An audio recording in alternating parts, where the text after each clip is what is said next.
नमस्कार, आप देख रहे हैं टुडे एक्सप्रेस न्यूज़ का डिजिटल प्लेटफॉर्म और आप सभी का इस रिपोर्ट में स्वागत है। राजनीति में भी महादलित की हिस्सेदारी की मांग को लेकर आदि धर्म समाज के प्रमुख दर्शन रतन रावण ने आज फरीदाबाद में प्रेस वार्ता का आयोजन करते हुए अपनी बात को प्रमुखता से उठाया।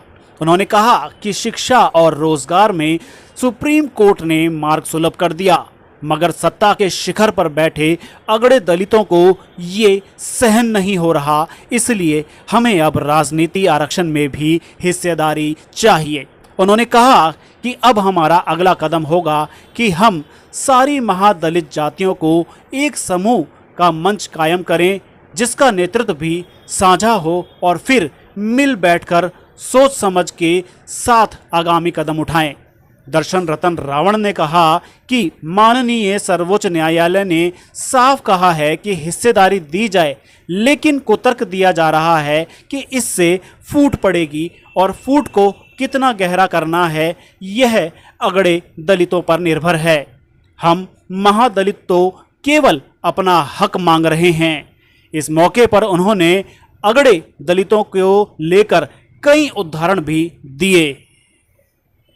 आज फरीदाबाद पहुंचे हैं आप और कई जगहों पर आप प्रेस वार्ता देश भर में कर चुके हैं और जो सुप्रीम कोर्ट का फैसला आया था उसके खिलाफ जो एक तरह से भारत बंद भी किया गया था, क्या है पूरा मुद्दा, एक बार प्रश्न किया? पूरा मुद्दा ये है कि बाबा साहब अम्बेडकर ने पूरे दलितों के लिए आरक्षण की व्यवस्था करवाई थी। उस वक्त जो कारण वो उस वक्त तो यही था कि जो जातियां सामाजिक तौर पे, आर्थिक तौर पे, राजनीतिक तौर पे, शिक्षा के तौर पे पिछड़ जाती हैं, उनके लिए अलग से व्यवस्था हो जाए। और वो व्यवस्था बिल्कुल वैसी थी। उसकी एक छोटी सी मिसाल समझ लीजिए। एक मिसाल तो सुप्रीम कोर्ट के माननीय जजों ने दी है। उन्होंने कहा कि जब जनरल बोगी में कोई आदमी खुद धक्का मुक्की करके चढ़ जाता है तो उसके बाद उसकी कोशिश होती दूसरा न चढ़े। एक तो ये मिसाल सबसे बहुत अहम मिसाल। दूसरी जो हम देखते हैं कि जैसे एक माँ अपने बच्चों को एक ही बर्तन में कई बार खाना परोस देती है कि चलो जल्दी जल्दी काम निपट जाए, और जो बड़ा बच्चा होता है, चाहे बहन हो भाई हो, वो कोशिश करता है कि पहले छोटे को खिला दूं, भी छोटा भूखा ना रह जाए, हम छोटे को भी दे दें। और मगर छोटा धीरे धीरे धीरे धीरे पहलवान होने लगता है और बड़ा पिछड़ने लगता है। तो हुआ यही है कि वो जो आरक्षण का एक ही बर्तन में परोसा गया था, उसका लाभ जो ज्यादा चतुर था, जो ज्यादा चालाक था, वो ले गया। और इसी के ऊपर बहुत लंबी डिस्कशन, कई 100 पेज का इसके ऊपर सुप्रीम कोर्ट का जो फैसला आया है, पूरी डिस्कशन हुई है। पहले 5 जजों की बेंच में ये 2008 से रहा है, फिर 2020 से अब 4 साल लगातार सुप्रीम कोर्ट के 7 जजों की बेंच के आगे आया है। तो ये एक लंबी डिस्कशन के बाद, सूझबूझ के बाद सुप्रीम कोर्ट ने यह फैसला दिया कि जो जातियां पिछड़ गई हैं उनके लिए अलग व्यवस्था की जाए। अलग मतलब ये भी एक और भी बात समझ लीजिए कि जब कभी कोई नौकरियां निकलेंगी तो नौकरियों की जो पहली नौकरी होगी वो डीएससी वर्ग के पक्ष में जाएगी, जो पिछड़ गए हैं। अगड़ों को दूसरी नौकरी मिलेगी। बात करें तो फिर इसके लिए जैसे आप एक राजनीति में भी हिस्सेदारी मांग रहे हैं, वो क्या है? राजनीति में हम ये कह रहे हैं क्योंकि असल में सारे फैसले बैठ के पार्लियामेंट में और कैबिनेट में होते हैं। जिनका वहां दबाव होता है वो अपने फैसले लागू करवा लेते हैं। ये तो अच्छा है कि सुप्रीम कोर्ट से फैसला आया है। अगर पार्टियों को एजेंडे दिए गए होते, पार्टियों को मेमोरेंडम दिया गया होता, तो ये रद्दी की टोकरी में चला जाता। तो हम वहां चाहते हैं, वहां हमारी हिस्सेदारी, किसी भी पार्टी में हमारी हिस्सेदारी बराबर नहीं है, जबकि जनसंख्या हमारी बहुत बड़ी है। तो राजनीति में भी जिस तरह से वर्गीकरण शिक्षा में हो, नौकरी में हो, उसी तरह से राजनीति का भी वर्गीकरण होना चाहिए। हमारी सीटें अलग की जाए। कौन है जो माननीय सुप्रीम कोर्ट के जो फैसले को नहीं मान रहे हैं? वो जो अभी तक आरक्षण की सारी मलाई खा गए हैं, सारा लाभ ले गए हैं, जो 90% सीटों पे कब्जा करके बैठे हैं, वो इसको मानने को तैयार नहीं। और स्वाभाविक भी है, एक ही बार में जिसको कहा जाए कि ये यहां से गद्दी से उठ जा, जहां से तो 90% लाभ ले रहा है, अब ये हिस्सा बांट के दिया जाएगा, तो उसको कुछ कुछ तो होगा ही होगा। अब इन प्रेस कॉन्फ्रेंसों के माध्यम से आप क्या संदेश देना चाह रहे हैं समाज को? ये इसलिए शुरू करना पड़ा कि आरक्षण को लेके एक बड़ी भ्रम फैलाया गया, जो सुप्रीम कोर्ट का फैसला आया कि इस फैसले से आरक्षण ही खत्म हो जाएगा। एक तो ये, दूसरा ये वहम फैलाया गया कि सुप्रीम कोर्ट ने किसी क्रीमी लेयर का जिक्र किया है। सुप्रीम कोर्ट ने बिल्कुल क्रीमी लेयर के मामले में जजमेंट नहीं दी है।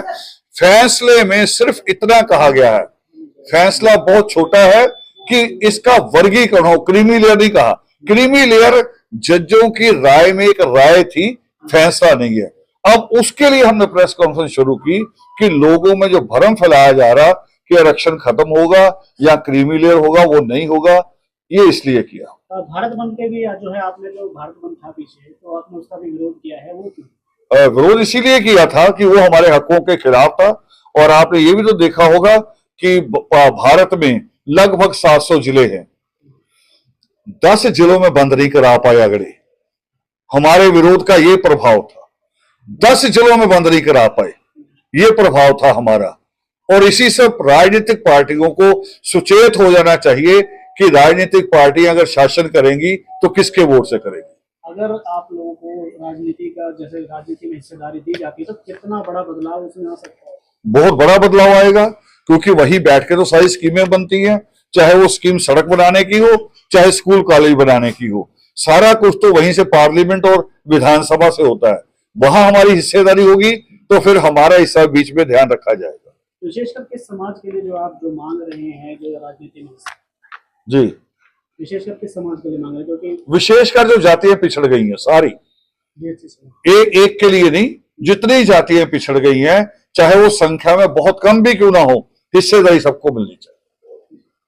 सर, एक आखिरी सवाल है, जो प्रेस कॉन्फ्रेंस 3 दिन से देखा जा रहा है, हरियाणा में की जा रही, क्योंकि हरियाणा में विधानसभा चुनाव की अभी सरकार ही है, तो क्या हरियाणा के चुनाव को देखते हुए हरियाणा की तरफ रुख किया है? और ये जो मांग कर रहे हैं राजनीति में जो देने की, हक देने की, ये किससे कर रहे हैं? मेरी पहली जो शुरुआत की है मैंने कोई 12-13 तारीख से शुरुआत की थी, अखबारों को सीधे आर्टिकल भेज के, जिसमें पहला आर्टिकल पंजाब केसरी में लगा, फिर उसके बाद इंडियन एक्सप्रेस में लगा, फिर उसके बाद पंजाब का एक बड़ा पेपर है पंजाबी का अजीत, उसमें लगा, फिर भारत का एक बहुत बड़ा पेपर है नेशनल हेराल्ड, उसकी तीनों लैंग्वेज में लगा।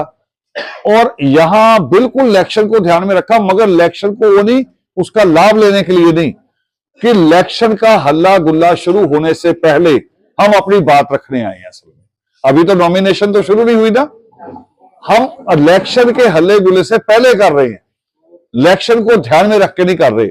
और जब इलेक्शन निकल जाएगा हम अपना आंदोलन तब तेज करेंगे। अच्छा, बात करें जो राजनीतिक रूप से की मांग कर रहे हैं, वो किससे कर रहे हैं?